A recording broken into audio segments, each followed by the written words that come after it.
हाय, आपके साथ मैं हूँ Surabhi Sharma. India TV YouTube channel subscribe करिए, बेल आइकन दबाएं।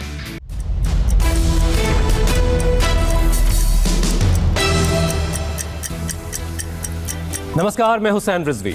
नमस्कार, आपके साथ मैं हूं ज्योत्सना पाटिल। सुबह के 9 बजे हैं और हम आपके लिए लेकर आए सुबह 9 बजे की 9 बड़ी खबर, जिसमें आज हम आपको बताएंगे यूपी के बाहुबली गैंगस्टर मुख्तार अंसारी को पंजाब से लाने का क्या है यूपी पुलिस का पूरा प्लान। बीजापुर अटैक पर नक्सलियों के खिलाफ अमित शाह का ऐलानी जंग। और देश में कोरोना के नए मामले दोबारा 1 लाख पहुंचने के बाद क्या है हमारी तैयारी।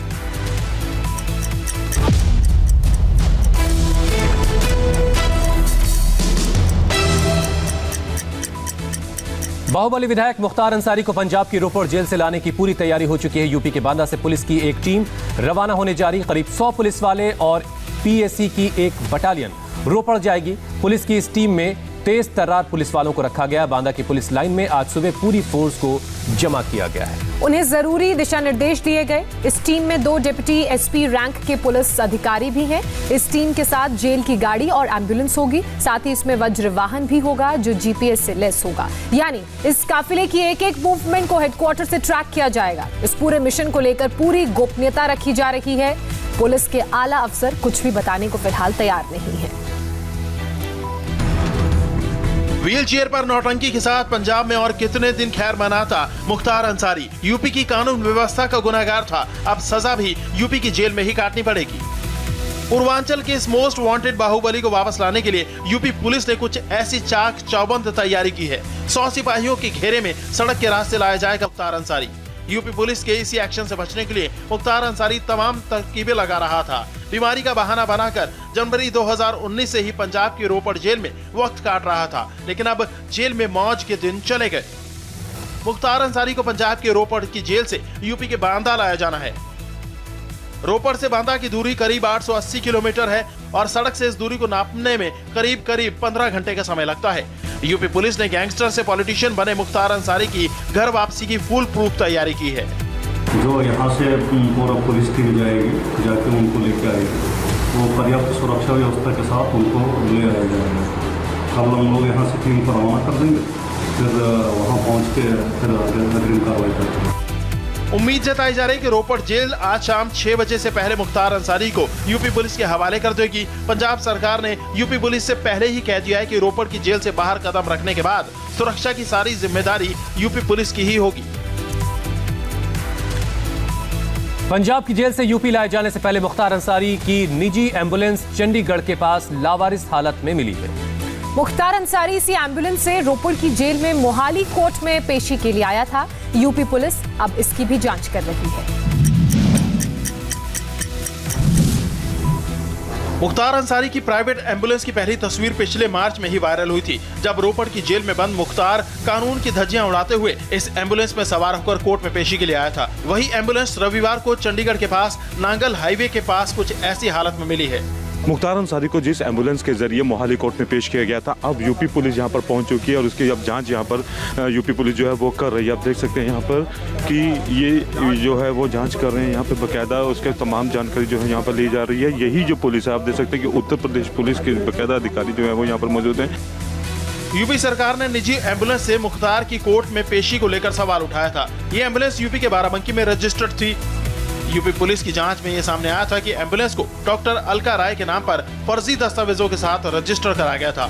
मामला सामने आने पर आरटीओ ने डॉक्टर अलका राय के खिलाफ बाराबंकी में धोखाधड़ी का केस दर्ज किया था। अलका राय के खिलाफ रिपोर्ट दर्ज होने के बाद रविवार को बाराबंकी पुलिस मऊ पहुंची और अलका राय से पूछताछ की। अब एम्बुलेंस भी यूपी पुलिस के कब्जे में है। रोपड़ में लावारिस हालत में पाए जाने के बाद रविवार को बाराबंकी पुलिस मौके पर पहुंची और एम्बुलेंस का जायजा लिया। अब एम्बुलेंस की बाकी मिस्ट्री मुख्तार अंसारी बताएगा जब वो यूपी की जेल में आएगा। इस वक्त की एक बड़ी खबर आपको बता दें, गृह मंत्री अमित शाह आज छत्तीसगढ़ जा रहे हैं। अमित शाह बीजापुर में हालात का जायजा लेंगे और शहीद जवानों को श्रद्धांजलि भी देंगे। नक्सली हमले में जो जवान जख्मी हुए हैं उनसे मुलाकात का कार्यक्रम भी है। वरिष्ठ सीआरपीएफ के अधिकारियों के साथ समीक्षा बैठक भी करेंगे। आपको बता दें कि बीजापुर में हुए नक्सली हमले में 22 जवान शहीद हुए थे और कई जवान घायल हुए थे, जिनका अलग अलग जगहों पर छत्तीसगढ़ इलाज चल रहा है।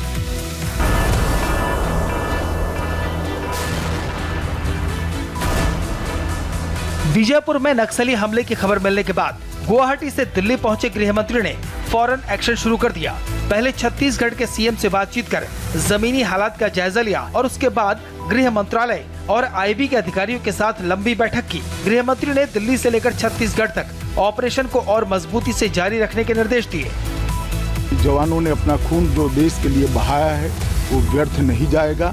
हमारी लड़ाई और मजबूती के साथ और मक्कमता के साथ और तीव्रता के साथ इन नक्सलियों के खिलाफ चालू रहेगी और हम इसको परिणाम तक ले जाएंगे।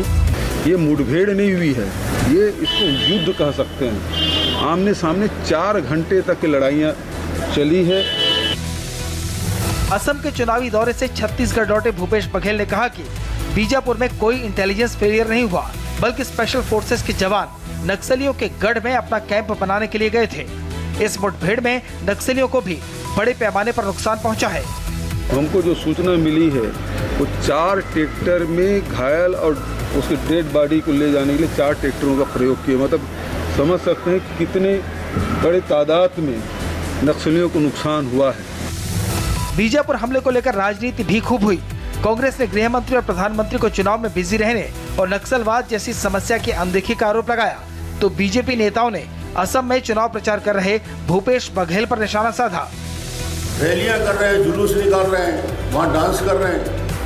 इतनी बड़ी घटना के बाद, इतना बड़ा संकट आने के बाद ये जब मालूम हो जाता है कि 23 जवान की शहादत हो गई, मुख्यमंत्री ने जरूरत नहीं समझा कि बीजापुर में जाके उन जवानों को, उन पुलिस के लोगों को सांत्वना दें।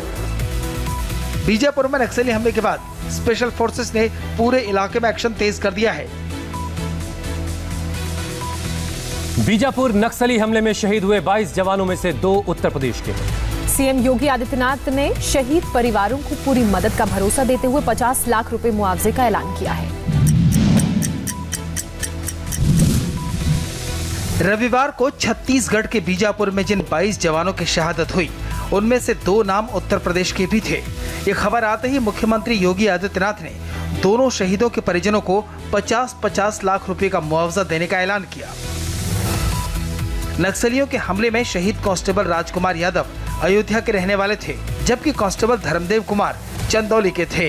योगी सरकार शहीदों के परिवारों को 50 लाख रुपए के साथ एक सरकारी नौकरी भी देगी। एक सड़क का नाम शहीद जवानों के नाम पर रखा जाएगा। बीजापुर में हमले के लोकेशन पर पहुंची एसटीएफ टीम को जवानों के शव 1 किलोमीटर के दायरे में बिखरे मिले थे।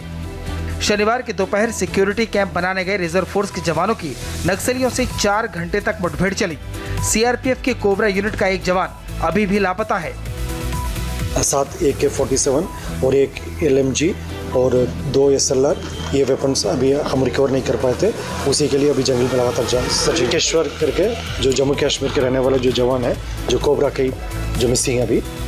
अब तक 22 जवानों के शव बरामद किए जा चुके हैं। 31 घायल जवानों का इलाज चल रहा है। पूरे इलाके में एसटीएफ का सर्च ऑपरेशन और नक्सलियों की धरपकड़ जारी है। और देश में कोरोना ने सारे रिकॉर्ड तोड़ दिए। पहली बार एक दिन में 1 लाख से ज्यादा मरीज सामने आए। पीएम मोदी ने कोरोना की खतरनाक होती दूसरी लहर को देखते हुए हाई लेवल मीटिंग की है। कोरोना का ग्राफ हर दिन नया रिकॉर्ड बना रहा है। भारत में ये पहली बार हुआ जब संक्रमित मरीजों की संख्या 1,03,000 के पार पहुंची और 24 घंटे में 477 लोगों की जान चली गई। डरने वाली बात यह है कि जिस वक्त देश में वैक्सीनेशन अभियान चल रहा है, उस वक्त भी एक्टिव मरीजों की संख्या 7,37,000 से ज्यादा है।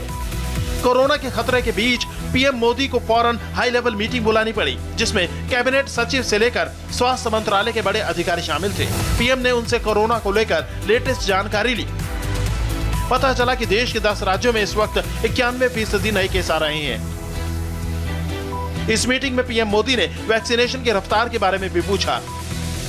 अभी तक भारत में 7.5 करोड़ से ज्यादा वैक्सीन की डोज दी जा चुकी हैं। इनमें 6.5 करोड़ लोगों को एक ही डोज मिली है, जबकि 1 करोड़ से ज्यादा लोगों को दोनों डोज मिल चुकी हैं।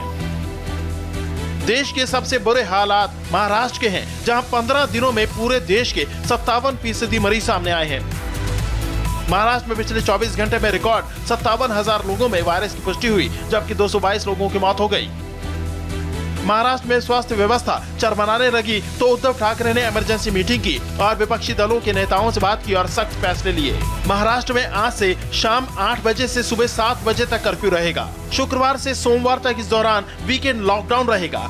दिन भर धारा 144 लागू रहेगी। 5 से ज्यादा लोग जमा नहीं हो सकेंगे। पब्लिक ट्रांसपोर्ट 50% क्षमता से चलेगा। मॉल, थिएटर, रेस्टोरेंट, बार बंद होंगे। सरकारी दफ्तर में 50% स्टाफ रहेगा। उद्योग चालू रहेंगे। कंस्ट्रक्शन का काम चालू रहेगा। हेल्थ एक्सपर्ट्स के मुताबिक अप्रैल के मध्य तक कोरोना की दूसरी लहर अपने पीक पर होगी। तब तक राज्य सरकारों के लिए सख्ती बरतना बेहद जरूरी हो गया है। कोरोना महामारी के बीच नागपुर के एक अस्पताल से बेहद परेशान करने वाली तस्वीर आई है। अस्पताल में बेड की इतनी कमी हो गई है कि 2-2 कोरोना के जो पेशेंट्स हैं वो एक ही बेड पर रखे जा रहे हैं। इस तस्वीर को ध्यान से देखिए। तस्वीरें आपको परेशान कर सकती हैं, लेकिन ये कड़वा सच है नागपुर के जीएमसी अस्पताल का। नागपुर में कोरोना के इतने मरीज आ रहे हैं कि अस्पतालों में बेड की कमी है, ऑक्सीजन की भारी किल्लत है। वहीं सोशल मीडिया में वायरल इन तस्वीरों को लेकर नागपुर के जीएमसी अस्पताल के मेडिकल सुपरिटेंडेंट ने जो कहा वो और भी चौंकाने वाला है। ये सब डिस्ट्रिक्ट के इक्वेशन यहाँ आती है। कुछ भी कहीं पे भी सीरियस हुआ कि वहाँ सीरियस ज़्यादा होने के पहले भी इधर भेज देते सब पेशेंट। और उसके साथ साथ सिर्फ नागपुर, ये महाराष्ट्र के बाहर भी छत्तीसगढ़ से पेशेंट आते हैं, एमपी से पेशेंट आते हैं। नागपुर में हर दिन के साथ मौत का आंकड़ा बढ़ता ही जा रहा है, जिससे हालात अभी और बिगड़ सकते हैं। नागपुर में पिछले 24 घंटे में 4110 नए केस सामने आए और 62 लोगों की मौत हुई। कल नागपुर में 3720 मरीज सामने आए थे और 47 लोगों की जान गई। 2 अप्रैल को 4108 मरीज सामने आए और 61 मरीजों की मौत हुई। 1 अप्रैल को 3630 मरीज सामने आए और 60 लोगों की मौत हुई। नागपुर में बेकाबू होते हालात को देखते हुए महाराष्ट्र के गृह मंत्री अनिल देशमुख ने अधिकारियों से बात की और अस्पतालों में बेड की संख्या बढ़ाने के निर्देश दिए। कोरोना का प्रकोप देश के बाकी हिस्सों में भी लगातार बढ़ता जा रहा है और इसे देखते हुए राज्य सरकारों ने कोरोना गाइडलाइन सख्ती से लागू करने की शुरुआत कर दी है। कोरोना का पीक टाइम ज्यादा दूर नहीं है और उसका असर भी दिखना शुरू हो गया है। हर राज्य में रोजाना मरीजों की संख्या में बढ़ोतरी हो रही है, लेकिन लोग हैं कि बुनियादी एहतियात भी बरतने को तैयार नहीं। दिल्ली के सरोजनी नगर मार्केट में शॉपिंग के लिए उमड़ने वाली भीड़ बिना 2 गज की दूरी और मास्क के घूमती नजर आ रही है। दिल्ली पुलिस ने कोरोना के बढ़ते केस के मद्देनजर स्पेशल ड्राइव शुरू की है। कोविड नियमों का उल्लंघन करने वाले रेस्टोरेंट और होटलों के चालान काटे जा रहे हैं। दिल्ली बंगाल में तीसरे चरण की वोटिंग की तैयारियों के साथ चौथे चरण का चुनाव प्रचार भी चरम पर है। बंगाल के चुनावी मैदान में आज बीजेपी की तरफ से जेपी नड्डा कमान संभालेंगे तो टीएमसी की तरफ से अभिषेक बनर्जी और जया बच्चन की रैलियां होंगी। तीसरे चरण का प्रचार थमने के बाद सभी पार्टियों की नजर चौथे चरण की 44 सीटों पर लगी है। बीजेपी, टीएमसी और अन्य दलों के दिग्गज नेता आज बंगाल में ताबड़तोड़ रैलियां करेंगे और अपनी पार्टियों के लिए जनता का समर्थन जुटाने की कोशिश करेंगे। पहले 2 चरण में एक तरफा टीएमसी साफ और बीजेपी आ रही है, ये साफ हो गया। नंदीग्राम में भी स्पष्ट रूप में भारतीय जनता पार्टी की जीत निश्चित है। जेपी नड्डा ने अपने इस बयान से टीएमसी के खेमे में खलबली मचा दी। रही सही कसर वो आज बंगाल की धरती पर प्रचार के दौरान पूरी करने की कोशिश करेंगे। जेपी नड्डा सुबह करीब 11:30 बजे हुगली के श्रीरामपुर में रैली करेंगे। इसके बाद वो दोपहर 1 बजे टौलीगंज में रोड शो करेंगे। फिर दोपहर 2:45 पर हुगली के चिलसुरहा में एक रैली को संबोधित करेंगे। जेपी नड्डा को जवाब देने के लिए आज ममता बनर्जी के भतीजे और टीएमसी नेता अभिषेक बनर्जी मैदान में उतरेंगे। अभिषेक बनर्जी साउथ 24 परगना और डायमंड हार्बर में रोड शो करेंगे। आज अभिनेत्री और समाजवादी पार्टी की सांसद जया बच्चन भी टीएमसी के पक्ष में चुनाव प्रचार करती नजर आएंगी। जया बच्चन शाम करीब 4:30 बजे टौलीगंज में टीएमसी उम्मीदवार के लिए रोड शो करेंगी। जया बच्चन के रोड शो में सीएम ममता बनर्जी भी शामिल हो सकती हैं। बंगाल में चौथे चरण के लिए 5 जिलों की 44 सीटों पर 10 अप्रैल को वोटिंग होगी। जम्मू कश्मीर में इस साल रिकॉर्ड बर्फबारी के बाद सड़कों को खोलने का काम शुरू हो चुका है। राजौरी से लेकर पुंछ जैसे अहम सेक्टर्स में कई हाईवेज पर पिछले दिसंबर से ही यातायात प्रभावित था। जम्मू कश्मीर में अप्रैल के महीने में सड़कों से बर्फ हटाने का ये रूटीन वर्क है, लेकिन इस साल बर्फ हटाने में जुटी बीआरओ की टीम के लिए बड़ी चुनौती है। पिछले साल दिसंबर से लेकर मार्च की शुरुआत तक जम्मू कश्मीर में रिकॉर्ड बर्फबारी हुई। इस वजह से सड़कों पर बर्फ की परत पहले के मुकाबले ज्यादा मोटी है।